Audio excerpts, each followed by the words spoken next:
Fala, torcida vascaína, a gente está de volta com o nosso canal Vamos Vasco. Meus amigos, mais do mesmo, né, cara? A gente sempre esperando aí algo diferente nos jogos do Vasco, e o Vasco sempre entrega isso aí que a gente viu no jogo de ontem, né? Uma noite deprimente em São Januário, um empate por 0-0 contra o Madureira. Cara, uma situação que eu vejo que é a seguinte: o Fernando Diniz continuou no Vasco para essa temporada. O Vasco entendeu que, dando continuidade com o trabalho do Fernando Diniz, o Vasco poderia melhorar nessa temporada.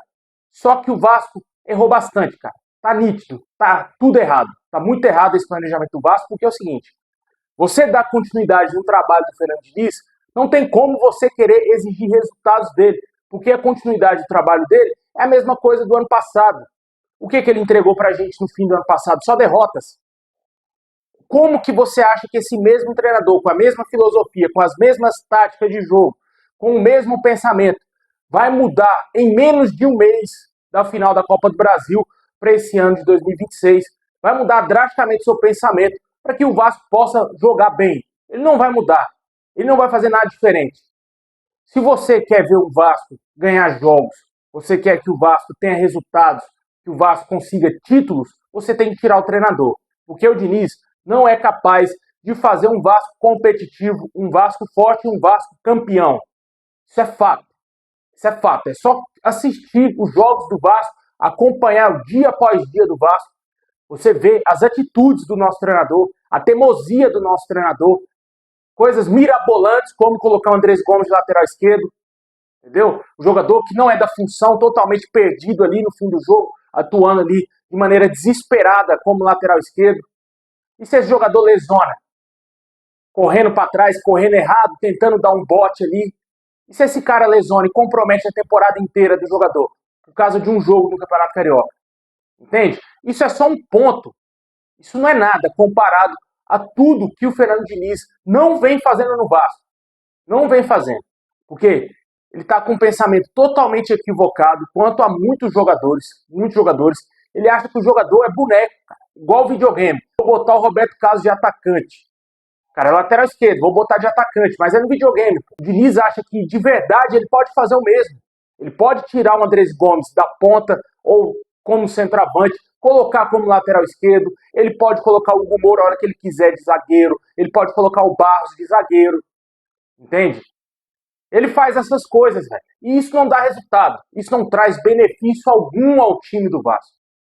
Essa mania feia de começar a empilhar atacantes quando bate o desespero, cara. Isso o treinador profissional não faz. A gente vê isso na várzea. Entendeu? Em campeonato amador a gente vê isso. Se brincar nem lá a gente vê isso. Porque bate o desespero nele, cara. Eu não sei o que acontece, cara. Não sei o que acontece. Vou empilhar atacantes ali, achar um gol de qualquer forma, tentar fazer o que posso fazer ali para tentar buscar alguma coisa. Mas ele não usa a cabeça, não consegue ter um raciocínio mais amplo para que o Vasco possa quebrar as linhas do adversário, para que o Vasco possa tentar infiltrar na defesa adversária. A gente nem está falando de um Palmeiras, de um Flamengo, de um Cruzeiro, de qualquer outro clube aí. A gente está falando do Madureira, entendeu? A gente está falando de um jogo contra o Madureira, entendeu? E o que acontece? O Diniz deixa esse time todo exposto. O Madureira ontem teve grandes oportunidades de fazer 2-3-0 no Vasco. Por sorte, não fez. Mas, infelizmente, o Diniz segue respaldado no Vasco. A gente pede aqui sim, fora Diniz. Ontem, até na hora que acabou o jogo, eu fiz uma postagem aqui, não trouxe vídeo, mas fiz uma postagem pedindo até quando, Pedrinho? Por que não manda o Diniz embora? Por que não tem condições de mandar um treinador com um pífio aproveitamento de 40%, juntando todos os jogos dele?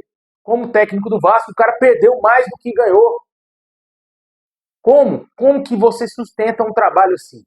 É muito complicado a gente ficar aqui sendo repetitivo, sendo que a diretoria do Vasco não está nem aí para que o torcedor fala, para que jornalista vascaíno fala, para que várias pessoas que clamam, pedem, imploram a saída do Diniz. A diretoria, ó, assim, ó, igual o Depay, ó, desse jeito, tá ligado? Porque eles não estão nem aí pro seu pensamento. Só o pensamento do nosso presidente que faz valer a permanência do Diniz no Vasco. Porque, cara, não dá para você sustentar um treinador que não tem um bom aproveitamento um fraquíssimo aproveitamento como tem o Diniz, né? E até quando a gente vai ficar esperando o time do Vasco jogar? Se é que vai jogar, entendeu? Pode ser tarde demais. Estão comprometendo a temporada do Vasco ao manter o Diniz no comando do Vasco. O que a seleção brasileira e o Cruzeiro fez nesse caso com o Diniz? A seleção brasileira viu que o Diniz não ia dar em nada, mandou embora. O Cruzeiro iniciou a temporada com algo muito semelhante com o que foi com o Vasco, depois de um vice-campeonato, no caso o Cruzeiro foi a Sul-Americana. Eles iriam mandar embora o Diniz, só que o Diniz continuou na marra, mas continuou. Algo parecido aconteceu no Vasco, só que ele continua na marra devido aí ao presidente amar ele. Só que o torcedor vascaíno, a maioria, não queria a continuidade do Diniz. Ele continua no Vasco. O Cruzeiro foi muito inteligente e esperto. Não dá para continuar com o Diniz. Em fevereiro mandou ele embora. Em fevereiro e trouxe o Leonardo Jardim, que mudou a história do Cruzeiro. O Cruzeiro foi para a Libertadores. E o Vasco? Vai fazer o mesmo? Se fizer o mesmo e trazer um bom treinador, aí sim, meu amigo. Aí tem que bater palmas. Mas se continuar com esse erro aí, insistir demais nesse treinador, cara, onde vamos parar? Porque o time não ganha. O time não consegue ganhar. Nem gol mais o Vasco está conseguindo fazer. Não fez gol no Madureira jogando em São Januário. Olha quão grave é isso. Ah, o time mesclado em início de temporada. Ó, meu amigo, é Vasco da Gama. A gente está falando disso aqui, ó. A gente está falando disso aqui. A gente não está falando de um time qualquer. Um time que tem uma folha salarial altíssima. Tem a obrigação de vencer, nem que seja por 0,5, mas tem que vencer o Madureira jogando em São Januário. Não foi essa postura que a gente viu. Vai passar sufoco quinta-feira contra a Chapecoense. Vai passar sufoco e se não tomar a goleada. A Chapecoense está bem aí, começou bem o brasileiro, está bem no campeonato estadual. É um time que não tem grandes peças, mas tem um bom futebol. Tem organização. O Vasco não tem isso. O Vasco não tem um bom futebol, não tem organização e não tem treinador. Não confio que esse time será capaz de ganhar da Chapecoense em São Januário, com esse treinador horroroso aí no comando do Vasco. Simples, cara. Temos ali uma outra peça que está tentando fazer algo diferente. O Rojas vem jogando aí muito bem, jogou bem o primeiro tempo, só que o segundo tempo ele cansou. Claro, dadas as proporções, início de temporada também para esse atleta, um jogador aí que está mostrando mais do que alguns outros jogadores do Vasco. Pode ser um jogador muito importante durante essa temporada. Também tivemos ontem as estreias discretas do Brenner e do Inestrosa, do Marino, quer se chamar de Marino agora. Esses dois jogadores tentaram, mas não saíram absolutamente nada dali. O Inestrosa foi o que mais tentou fazer alguma coisa diferente, mas o Brenner foi bem apático no primeiro tempo, tentou ali, bateu o pênalti que o Pumita errou, mas o Uruguai não deixou ele bater o pênalti, e acabou errando o pênalti, no rebote o Brenner também perdeu o gol. Foi bem discreta a atuação do Brenner. O Marino tentou, ciscou, mas está faltando ritmo de jogo. O jogador não atua desde o fim do ano passado. Precisa ainda de mais tempo, precisa de mais ritmo de jogo, uma melhor preparação física para ele poder ajudar o Vasco. Um jogador que mesmo quando ficou parado, mostra que é insinuante. Pode ser interessantíssimo para o Vasco, esse jogador ali no time titular. Só que muita coisa tem que mudar além disso, cara. Temos ali ainda algumas falhas individuais, temos erros técnicos de jogadores e principalmente erros de formação tática do nosso treinador. Isso aí escancara bem as deficiências técnicas do time do Vasco, técnicas, táticas, tem tudo. Limitações, tudo tem nesse time do Vasco. Qualidade é menos do que as deficiências, bem menos. Ainda tem um pouco de qualidade, mas talvez com um treinador certo, nesse início de temporada, pode ser que o Vasco possa colher mais frutos melhores durante esse ano de 2026 do que com um técnico que não consegue fazer absolutamente nada, esparra seus jogadores, quer dar sermão quando a câmera está ligada, mostrando para o mundo, para o Brasil inteiro, que é ele que manda lá no Vasco, o jogador tem que obedecer ele, entende? É difícil, cara, é difícil, é complicado, segue total respaldado lá o Diniz no Vasco, e o que a gente espera, meu amigo, é só um milagre. Não dá mais para confiar no trabalho do Diniz, não dá para confiar que essa diretoria vai ter peito, vai ser homens para mandar embora o Diniz, porque até agora não se mostrou isso. Se fosse o outro treinador, já estava na rua.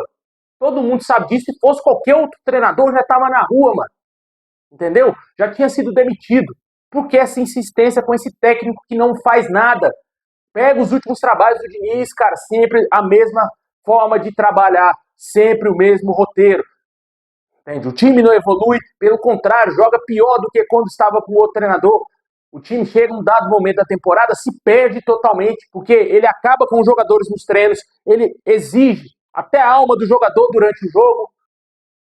Entendeu? Hoje a gente sabe muito bem que jogador não é como antigamente, não. Hoje jogador qualquer coisa faz biquinho, cara. Qualquer coisa, jogador pode fazer corpo mole. Porque hoje tem muita coisa envolvendo o futebol. Não é somente o campo. Às vezes é uma família do jogador. Olha a maneira que esse técnico está te tratando. Você não pode deixar. Um amigo vem e fala pro jogador: você é homem, cara, você não pode aceitar isso desse treinador. Aí acontecem muitas coisas. Isso existe no futebol. Porque o entorno do atleta não é somente ele. Não é somente o seu pai e a sua mãe. Tem amigo, tem mulher, tem filho, tem empresários, tem agentes, tem intermediários, tem um caralho todo em volta de um jogador de futebol hoje, cara. Uma equipe toda, staff, como falam hoje. Aí sim, cara, e fica bem complicado, velho. Muitas vezes, esse tipo de atitude do treinador faz com que o jogador não jogue por ele, cara. Faz com que o jogador não faça corpo mole, porque acho que nenhum jogador quer perder. Mas pelo menos ele vai tirar o pé. Não vai entrar numa dividida ali. Não vai se matar dentro de campo por um treinador fraco, entende? Um treinador que tem convicções erradas. É isso que acontece, a gente cansou de ver isso no futebol, não é somente no Vasco, não. Entende? Mas hoje o cenário hoje é muito desfavorável para o Vasco, o cenário é muito preocupante. Muito preocupante. O Vasco hoje é um postulante a não cair de divisão no Campeonato Brasileiro e no próprio Campeonato Carioca, né? Porque tem uma combinação aí, cara. Se o Flamengo perder, acabou, meu amigo. E o Vasco não ganhar do Botafogo, acabou, mano. Vai lutar ali pra não cair de divisão no Carioca. Olha que vexame. Pensa se essa porra cai pra segunda divisão no Carioca. Aí pode fechar as portas desse clube, cara. Uma vergonha, uma vergonha. Uma vergonha sem imensurável. Nem os 4 rebaixamentos com a permanência na Série B é pior do que a mancha de cair no Campeonato Estadual. Mas hoje o cenário é esse, o Vasco precisa ganhar do Botafogo para tentar se classificar, torcer para que o Flamengo vença seu jogo, tem que torcer para a mulambada. Só o cenário que o Vasco se colocou no Campeonato Carioca. Eu sei que tem muita gente que não tá nem aí pro Campeonato Carioca, mas, cara, pensa a vergonha que vai ser o Vasco cair de divisão no Carioca. Eu sei que o Vasco pode nem ganhar esse título aí, tem grande chance de não ganhar esse título, acho que o título vai ficar com o Fluminense, mas o Vasco não pode ser rebaixado. O Vasco não pode, não pode. E do jeito que tá jogando, vai que dá uma zebra lá, vai jogar contra um timinho lá e perde o jogo. E aí? Mas esse é um cenário, cara, um cenário muito ruim. Comenta aí o que você acha desse atual momento do Vasco, o que você achou do jogo de ontem, o que você achou desses reforços contratados que fizeram suas estreias. Como eu falei, achei bem discreta a atuação do Brenner e também do Marino. E com certeza o pior, não dentro de campo, mas à beira do gramado, é o nosso treinador Fernando Diniz.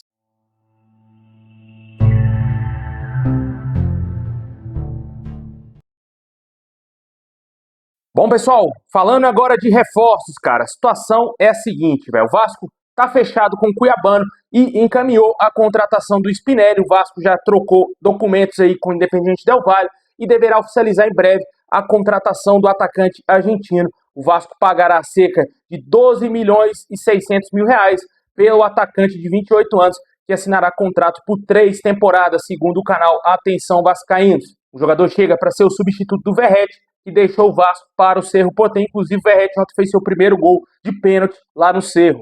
E outra situação, Cuiabano. Ontem a gente trouxe a informação que estava fechado com o jogador, só que após eu terminar o vídeo, saiu a atualização dos valores que o Vasco vai ter que pagar o Nottingham Forest por esse lateral esquerdo. O Vasco acertou o empréstimo do atleta por 1 milhão de euros, aproximadamente 6 milhões e 200 mil reais, e com opção de compra de 10 milhões de euros, aproximadamente 62 milhões de reais ao término do contrato do jogador.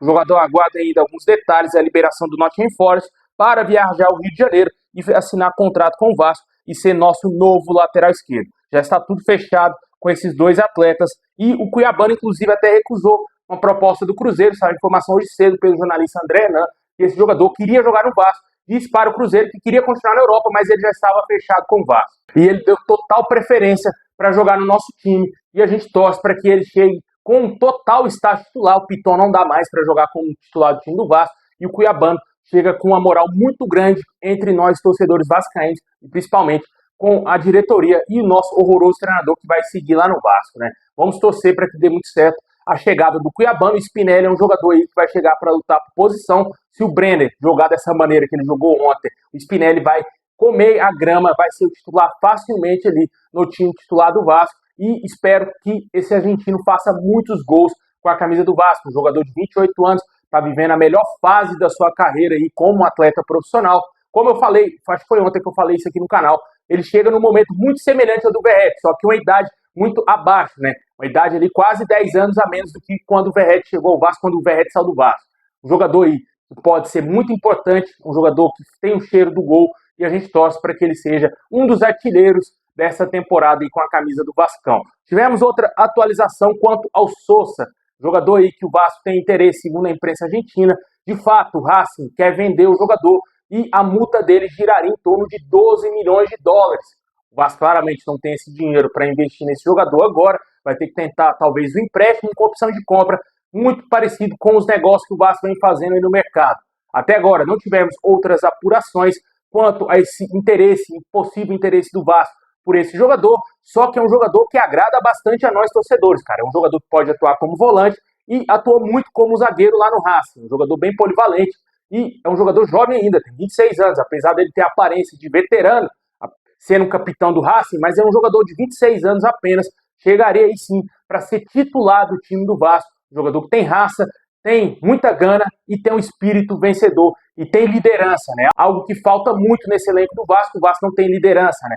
Léo Jardim não é líder, Coutinho não é líder, Piton não é líder, entendeu? Pumita não é líder. O Vasco precisa de um jogador com status de líder, de liderança dentro de campo, com raça e liderança. A gente precisa muito disso.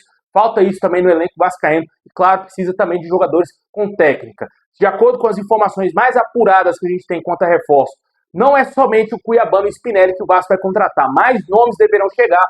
Vale sempre deixar claro que a janela se encerra no dia 3 de março aqui no futebol brasileiro e o Vasco tem aí praticamente um mês para contratar jogadores. Sempre bom deixar claro que esse mês é de 28 dias. E com certeza a gente espera que o Vasco traga mais reforços, porque precisa trazer bons jogadores para qualificar esse elenco aí para o restante da temporada, que ainda temos Copa do Brasil, esse restante de Carioca, Campeonato Brasileiro que já se iniciou, muito mal para o Vasco, e Sul-Americana.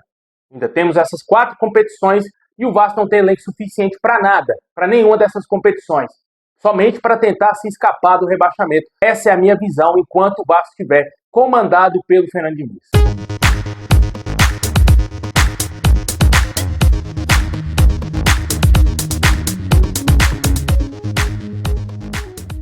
Bom, pessoal, esse é o vídeo de hoje. Valeu demais assistir até o final. Deixa aquele like, se inscreve, ativa o sininho. Tamo junto e é nóis.